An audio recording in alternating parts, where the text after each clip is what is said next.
Barangkali beliau tak setenar negarawan lain semasanya. Namun, berkat kegigihan dan keberaniannya lah, bangsa ini dapat sedikit berbangga pernah memiliki seorang hakim yang sangat ganas akan kasus korupsi yang ditangani.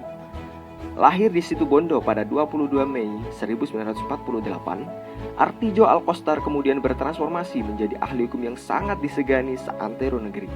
Ia pernah menjabat sebagai Hakim Agung dan Ketua Kamar Pidana Mahkamah Agung Republik Indonesia.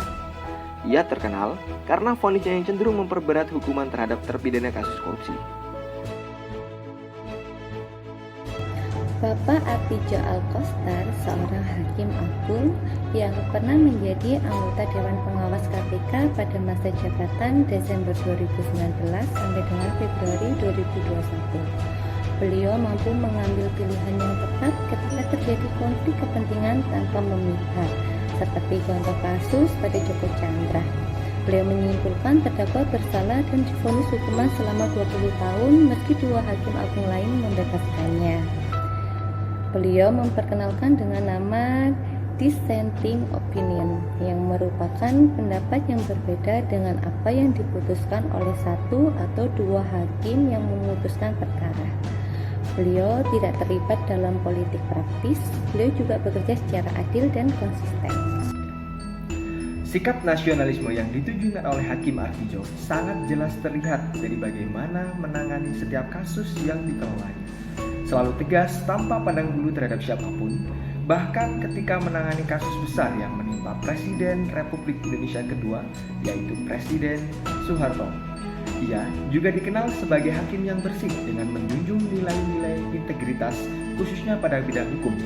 Hal ini menjadi sebuah bukti bahwa dengan upaya, kerja keras, dan kegigihannya lah banyak aset negara yang terselamatkan dan dapat digunakan untuk sebaik-baik kesejahteraan masyarakat di Indonesia.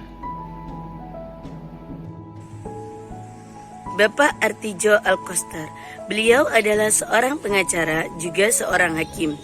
Beliau tidak pernah menyalahgunakan jabatannya demi untuk kepentingan pribadi, karena bagi beliau hukum itu tidak dapat dibeli.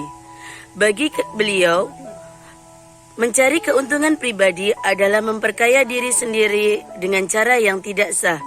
Beliau memegang teguh pendiriannya untuk membela keadilan dan menjaga reputasi hukum di Indonesia. Beliau hakim yang sangat tegas sehingga dia takuti oleh para koruptor. Beliau melaksanakan tugasnya sesuai dengan perundang-undangan yang berlaku.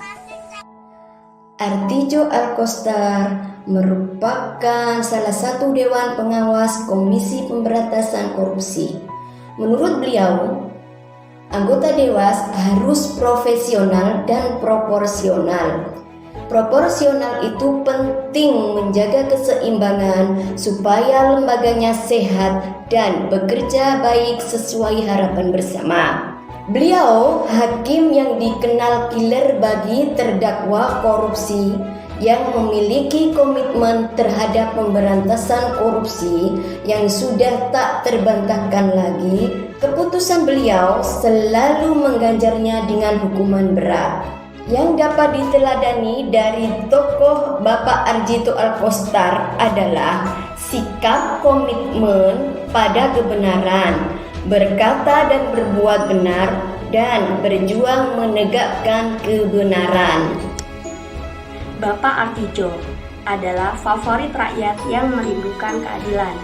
Begitu juga di Komisi Pemberantasan Korupsi. Beliau dikenal sebagai Hakim Agung Algojo para koruptor. Beliau tidak ragu menjatuhkan hukuman berat untuk para koruptor. Di tangan beliau, hukuman koruptor akan semakin berat apabila meminta keringanan. Dan sudah banyak kasus korupsi yang beliau tangani. Sebut saja kasus korupsi Angelina Sondakh yang mendapat hukuman 12 tahun penjara, Lutfi Ishak yang mendapat hukuman 18 tahun penjara, Tommy Hidratno yang mendapat hukuman 10 tahun penjara, dan Anas Urbaningrum yang awalnya mendapat hukuman 8 tahun penjara berubah menjadi 14 tahun penjara.